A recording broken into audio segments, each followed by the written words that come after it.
الحمد لله الذي علم بالقلم، علم الإنسان ما لم يعلم. نشهد أنه الله الذي خلق وهدى وبين،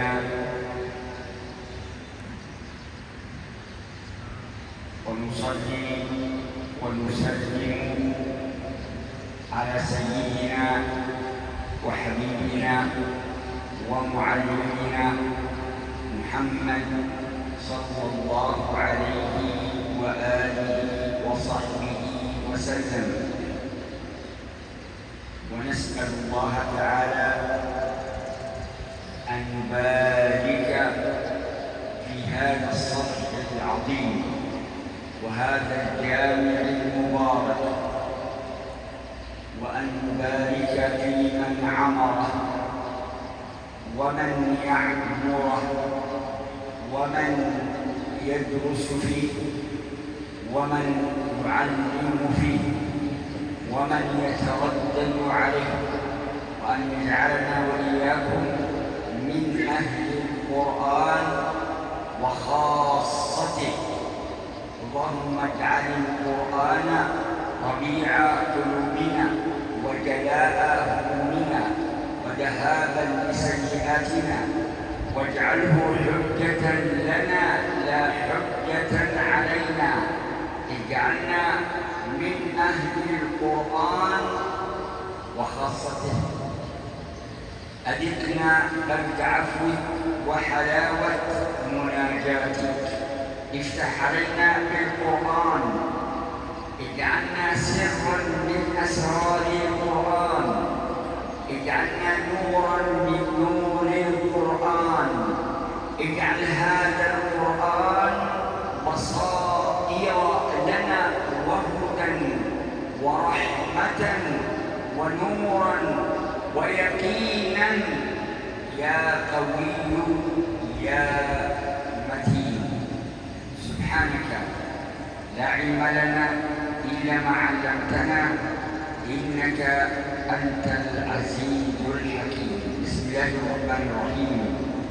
رب اشرح لي صدري ويسر لي أمري واحلل عقدة من لساني يفقه قولي.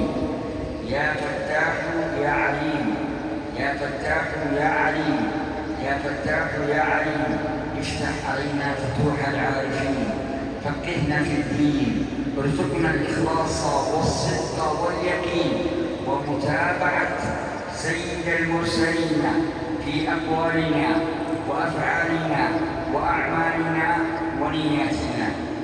اللهم إنا نعوذ بك من علم لا ينفع، ومن قلب لا يخشع، ومن عين لا تدمع، ومن دعاء لا يسمع، ونعوذ بك من هؤلاء الأربع. اللهم آت نفوسنا تقواها، زكها أنت خير من زكاها، أنت وليها ومولاها.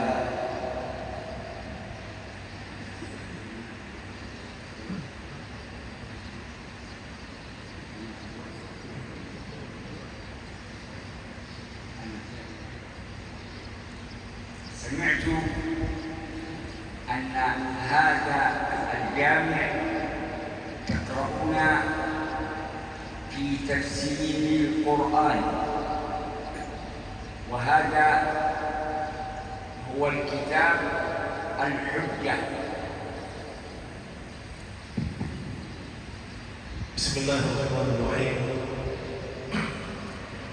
الحمد لله رب العالمين، اللهم صل وسلم على سيدنا محمد وعلى آله وصحبه أجمعين. أما بعد، kita hormati dan memuliakan para habaib zuriyah Nabi kita Muhammad sallallahu alaihi wasallam. Begitu pula para tuan guru, khusus guru kita Kiai Haji Ahmad Murni. Mudah-mudahan beliau panjang umur, sehat walafiat, dan dikabulkan hajat sidin dan hajat kita pada taat. Amin ya rabbal alamin. Begitu pula yang kita hormati dan muliakan tamu mulia kita, beliau adalah Al-Habib Abu Bakar bin Ahmad Al-Haddad dari Adan, Yaman, dan yang menjadi imam subuh tadi itu anak sidin Idrus bin Abu Bakar bin Ahmad Al-Haddad. Mudah-mudahan kita dapat keberkahan dari habaib dan daripada ulama. Amin ya rabbal alamin.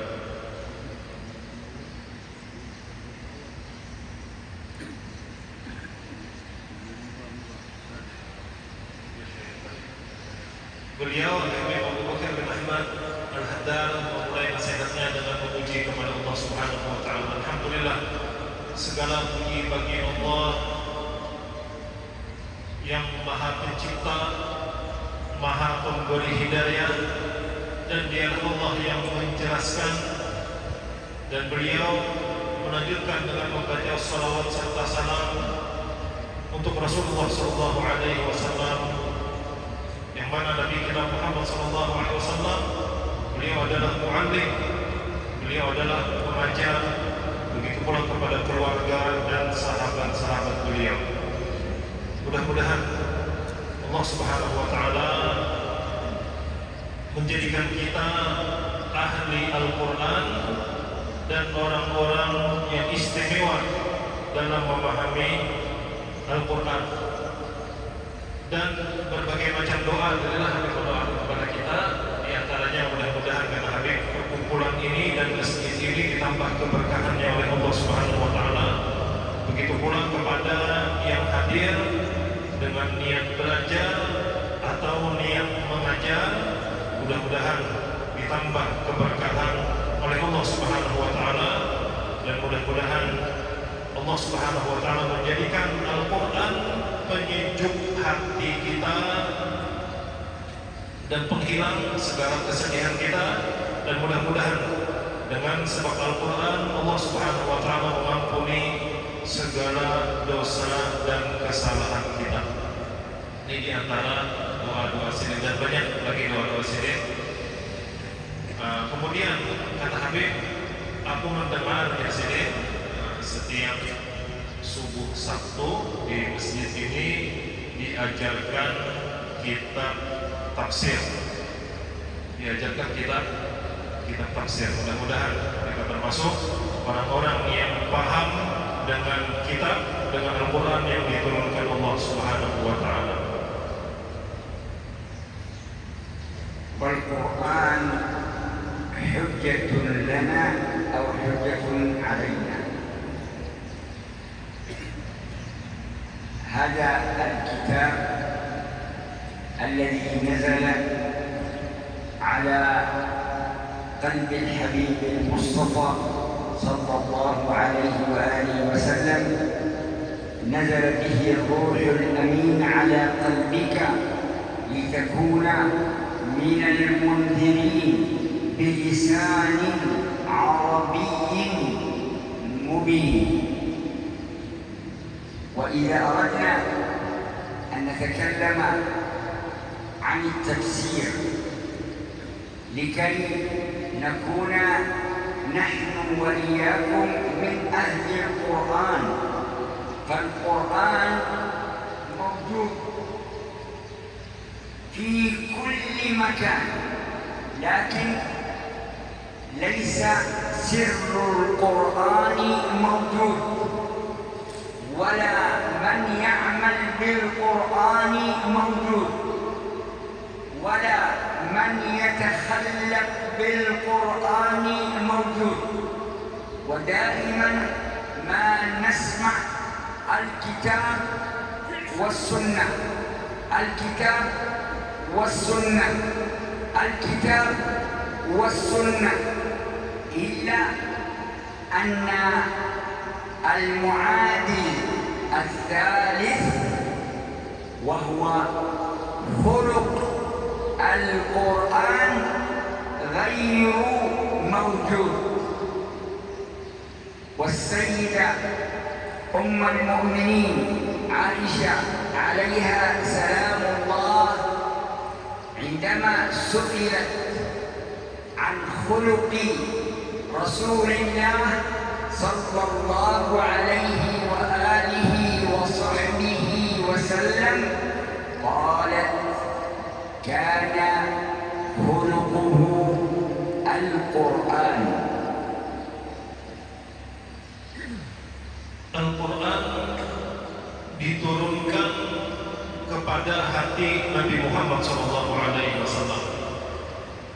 Allah Subhanahu wa Ta'ala berfirman dalam Al-Quran yang artinya turun membawa Al-Quran malaikat Jibril kepada hati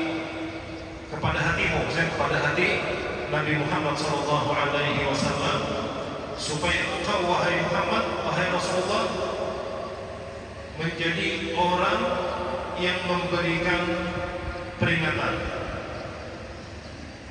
dengan lisan, dengan bahasa Arab yang sangat jelas.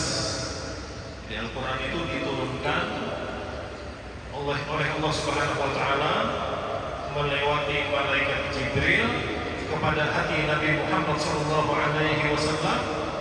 untuk memberikan peringatan kepada orang-orang dengan bahasa Arab yang sangat jelas.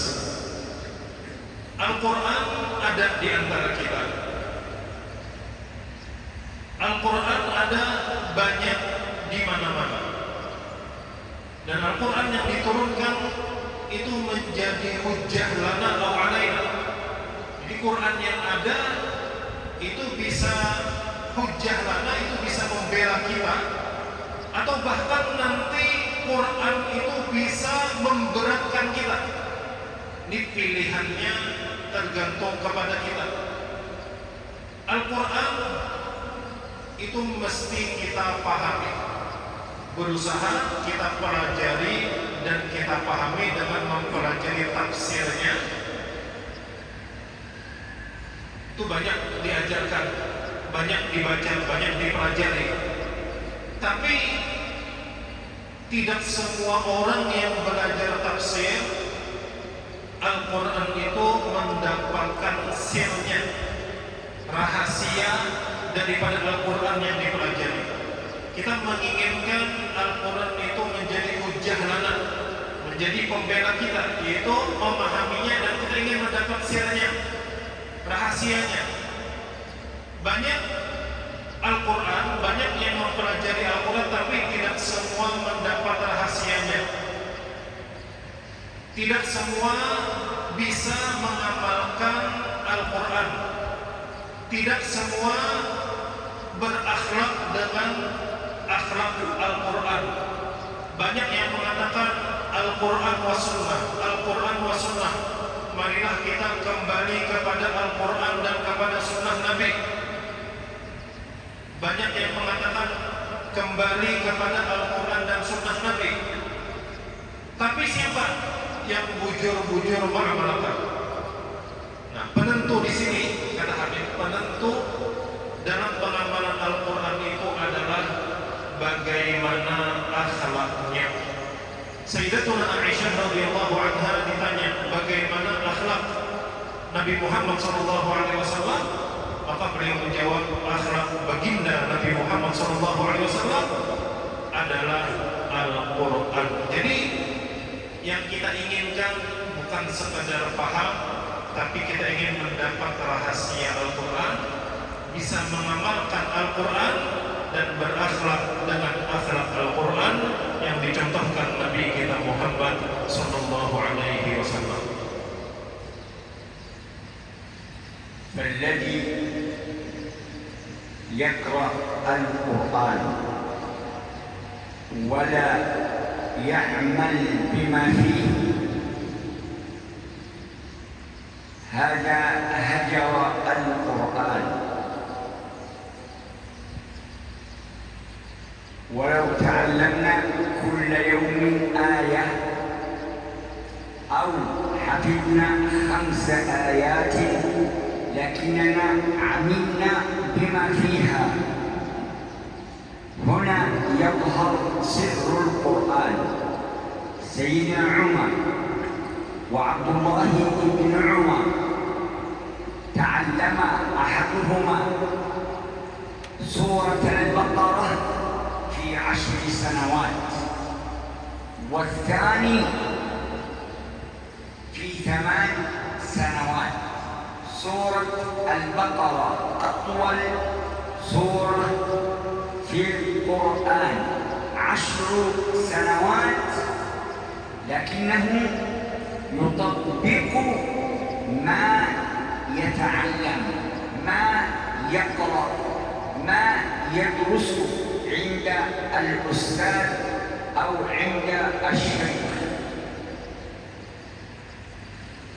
Orang yang mempelajari Al-Quran atau membaca Al-Quran tapi tidak berusaha untuk mengamalkan isi kandungannya, itu sama saja orang yang meninggalkan Al-Quran. Jadi Al-Quran dipelajari, dibaca, cuma karena diamalkan. Ini termasuk orang yang meninggalkan Al-Quran. Dan dalam mempelajari Al-Quran ini, kita jangan hendak cepat-cepat selesai. Jadi bisa kita pelajari 1 hari 1 ayat atau 5 ayat, sebagaimana Sayyiduna Umar dan anak beliau Abdullah bin Umar itu mereka mempelajari Al-Quran itu, contohnya surah Al-Baqarah. Surah Al-Baqarah ini kan surah yang paling panjang. Itu mereka pelajari selesainya, tuntungnya surah Al-Baqarah itu dalam waktu 10 tahun. 10 tahun. Ada yang mempelajari 8 tahun hanya tuntung.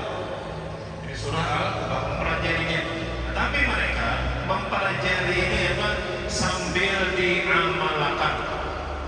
Nah, bagi yang mengamalkan Al-Quran, jadi mempelajari, paham, diamalkan, nah itulah orang yang mendapatkan rahasia Al-Quran. Jadi kita ingin bukan sekadar belajar, tapi ingin mendapatkan rahasia dan keberkahan Al-Quran itu. Biar sedikit belajarnya, biar seayat, biar 5 ayat, biar lambat tutup 10 tahun, 8 tahun, itu surah Al-Baqarahnya yang tutup. Nah, cuma yang lebih kita harapkan apa? Mempelajari dan kawal mengamalkan. Nah, itu orang yang mendapatkan sirul Al-Quran, rahasia atau keberkahan Al-Quran. الحبيب المصطفى صلى الله عليه وآله وسلم أول ما نزل عليه من القرآن سورة اقرأ، ونحن أمة اقرأ، ولن يتغير شيء في هذا الكون إلا بالقراءة. القراءة التي تكون باسم الرب، لا باسم أي مسميات أخرى. بسم الله الرحمن الرحيم. اقرأ باسم ربك الذي خلق، خلق الإنسان من علق. اقرأ وربك الأكرم الذي علم بالقلم. علم من؟ علم الإنسان ما لم يعلم. وهناك سورة في القرآن تسمى سورة الرحمن. الرحمن ماذا علم القرآن؟ خلق الإنسان، علمه البيان. واتقوا الله ويعلمكم الله. فالعلم بحاجة إلى أن نهيئ قلوبنا لتكون مع محلا لتنزل أسرار القرآن.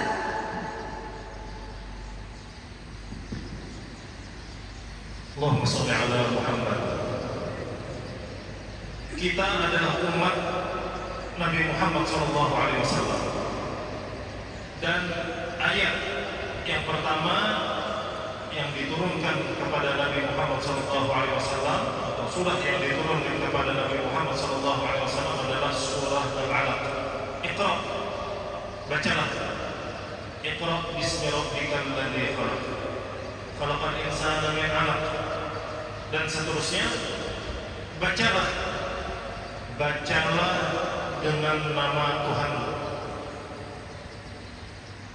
Jadi kita ini adalah umat yang mesti membaca, belajar, yang tujuannya adalah Allah Subhanahu wa taala. Iqra bismi rabbikal ladzi khalaq.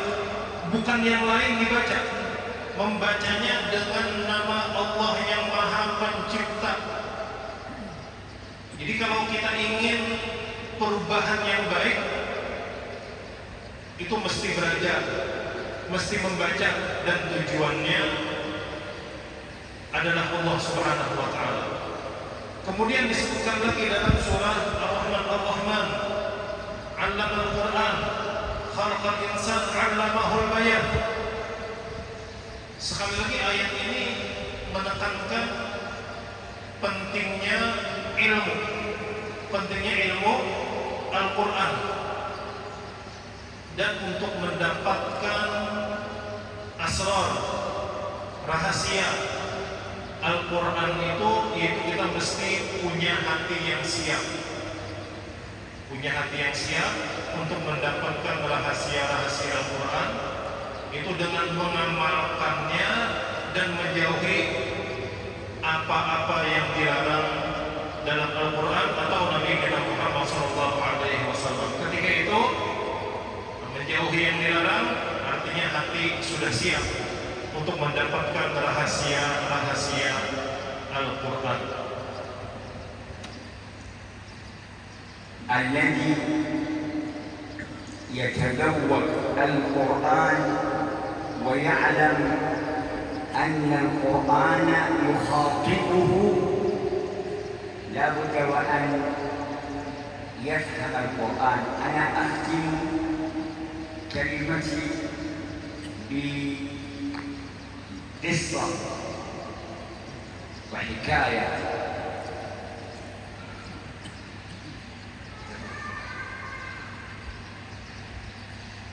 Kita ini ingin membaca Al-Quran itu merasa, jadi bukan sekadar bacaan tapi masuk ke dalam hati. Kayak apa caranya bacaan yang kita baca daripada Al-Quran atau kita mendengar Al-Quran itu supaya mendapat gauknya, mendapatkan rasa nyamannya. Nah maka cara pertama di antara cara yang supaya kita bujur-bujur nyaman dengan Al-Quran yaitu kita memahami Al-Quran yang kita baca. Makanya belajar tafsir.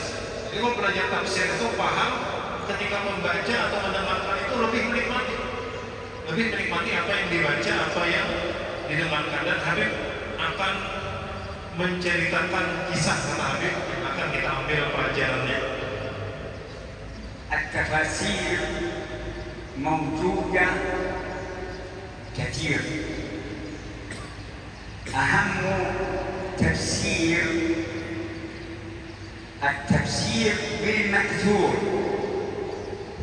تفسير دراية، تفسير رواية، التفسير التحليلي والتفسير الفقهي والتفسير العقائدي والتفسير الحضاري والتفسير المعاصر اليوم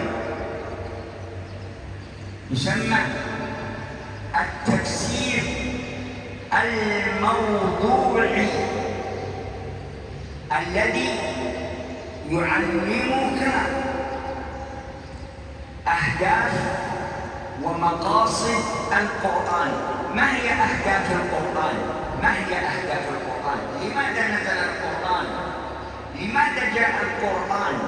أول شيء جاء لهداية الإنسان. فإذا هدي الإنسان إلى ماذا؟ إلى الصراط المستقيم، لتخرج الناس من الظلمات إلى النور بإذن الله. Kitab-kitab tafsir itu banyak, dan di antara tafsir yang paling utama itu adalah tafsir bil ma'thur.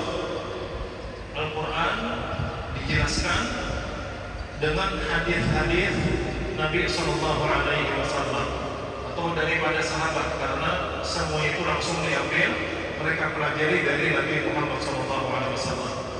Ada pula tafsir at-tahlili. Tafsir tahlili maksudnya bujur-bujur mengupas makna atau pemahaman yang ada di dalam Al-Quran.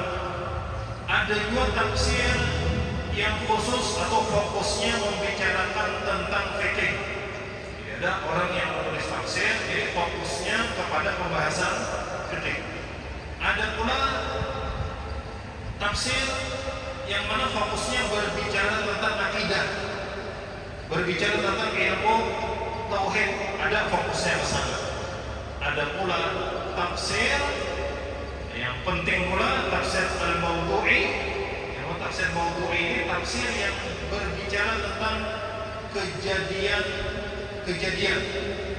yang mana tujuannya agar kita bisa memahami, dan kapanpun kita, di zaman apapun kita selalu berada di dalam hidayah, petunjuk Allah Subhanahu wa taala yang disebut dengan sirat al-mustaqim, jalan yang benar. نسأل الله أن يوفقنا لكي نوصل الكلمة على الوجه الصحيح. نحن في اليمن لدينا مشروع يتعلق بالتفسير الموضوعي الذي يبين مقاصد كل سورة في القرآن وعلم المناسبة بين السورة الأولى وما قبلها وما بعدها وبين السورة الثانية. الحكايتان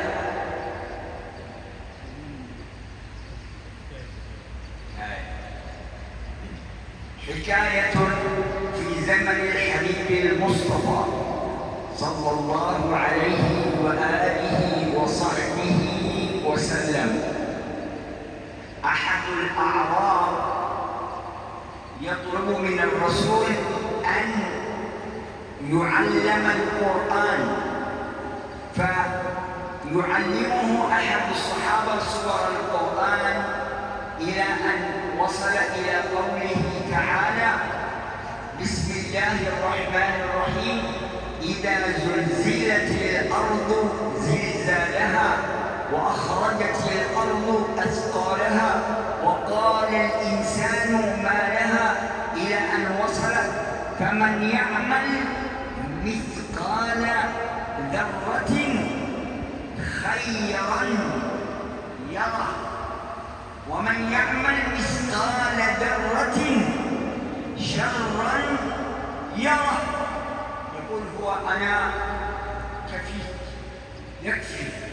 فذهبوا به إلى النبي عليه الصلاة والسلام فأخبره الخبر، فقال الرسول لذلك الصحابي الجليل: فقه الرجل.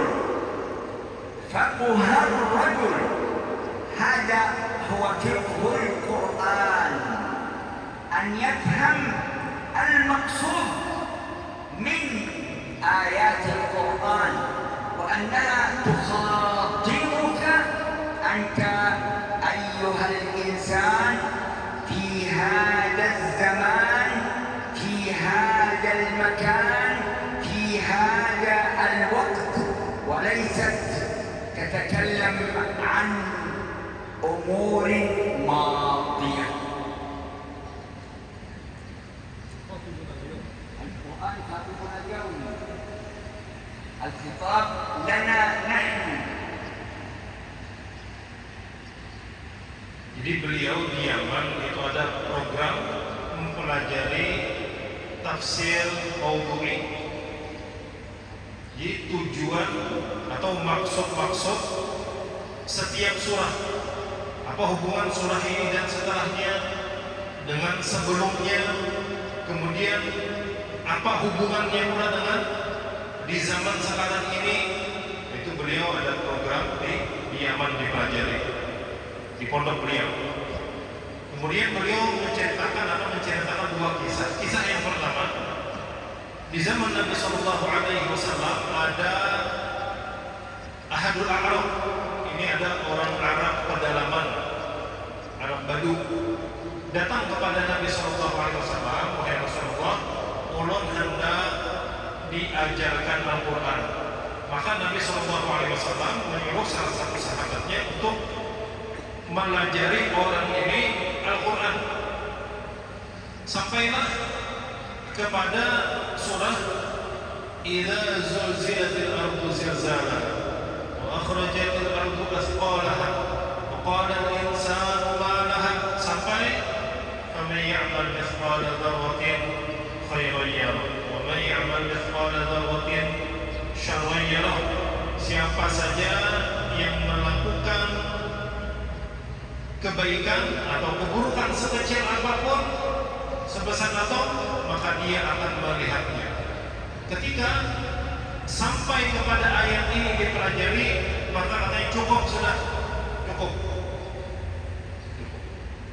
Maka setelah itu ada ahadul Arab diajak ayat Nabi oleh sahabat yang adalah Mujahid.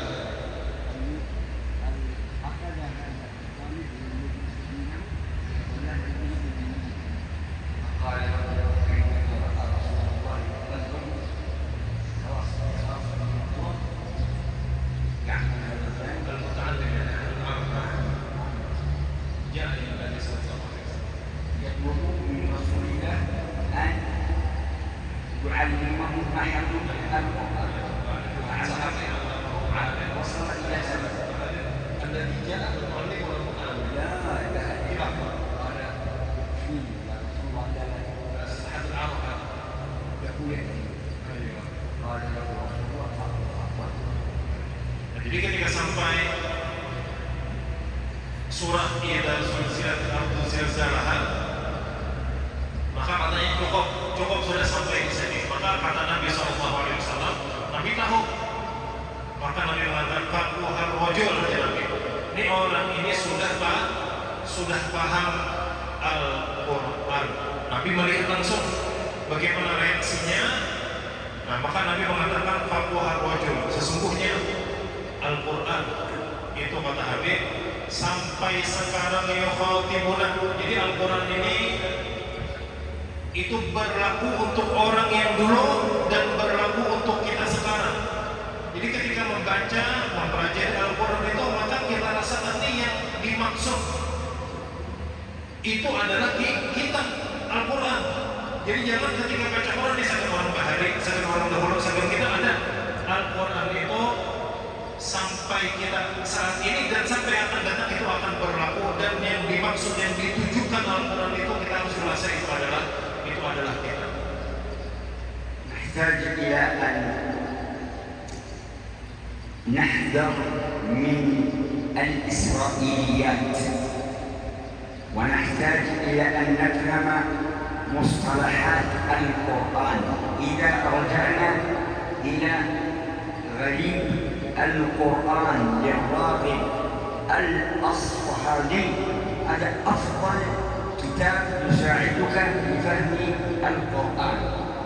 ثم لا تقل أنت فقط، كل القرآن ما فيه أسماء أشخاص، أسماء مكان، أسماء زمان.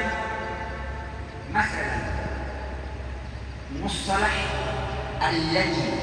الذي واللذان والتي، وهؤلاء مصطلح حوالي 1000 وكذا كذا في القرآن. ألم ترى إلى الذي حاج إبراهيم في ربه، يعني أن هذا المحاججة تتكرر، مش فقط في عصر سيدنا إبراهيم. واتل عليهم نبأ الذي آتيناه آياتنا، وموجود اليوم في هذا الزمان. واتل عليهم نبأ ابني آدم بالحق إذ قربا قربانا. هذا يتكرر في كل زمان وفي كل مكان. فلا نقول فقط مثلا أهل الكهف. من هم أهل الكهف؟ عددهم، أسماؤهم. هذا القرآن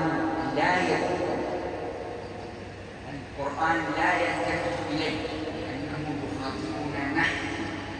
فالنبي وأصحابه كانوا من أهل الكهف. أرجو أن أوفق مرة ثانية للجلوس معكم لكي أوضح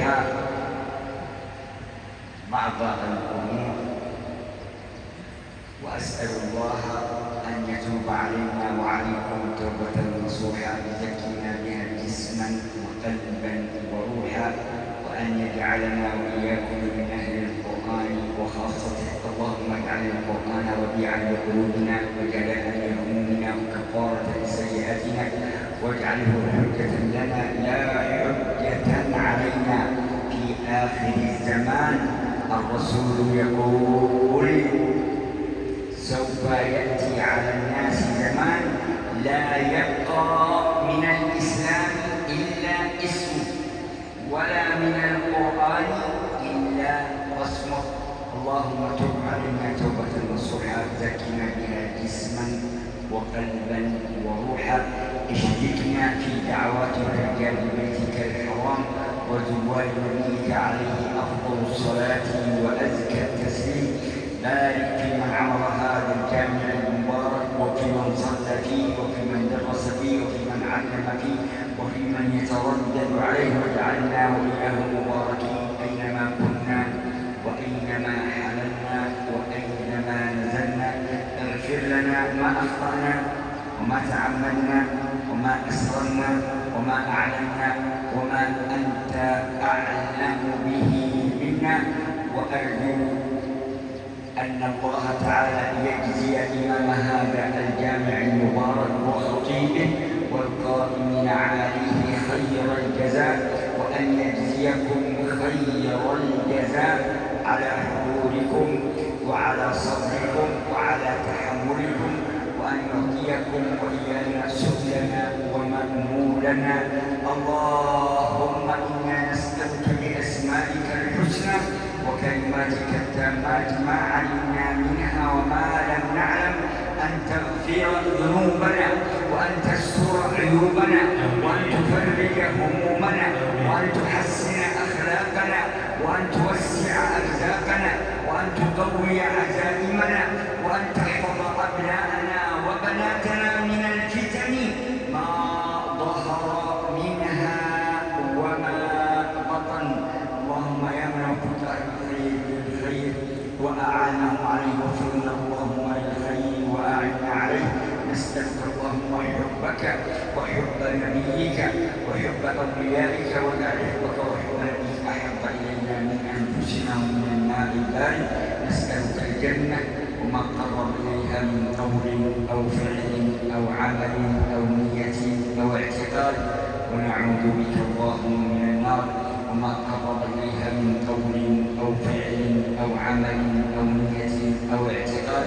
اجعلنا والحاضرين الذين يستمعون القول فيتبعون أحسنه، اجعلنا من قوم تحبهم ويحبونك، أذل على المؤمنين أعز على الكافرين، يجاهدون في سبيل الله ولا يخافون لومة لائم. أعن على ذكرك وشكرك وحسن عبادتك. صلى الله وسلم وبارك وكرم على سيدنا محمد على آله وصحبه وسلم، والحمد لله رب العالمين بسر أسرار الفاتحة. وإلى حضرة نستودع الله جزاكم الله خير الجزاء.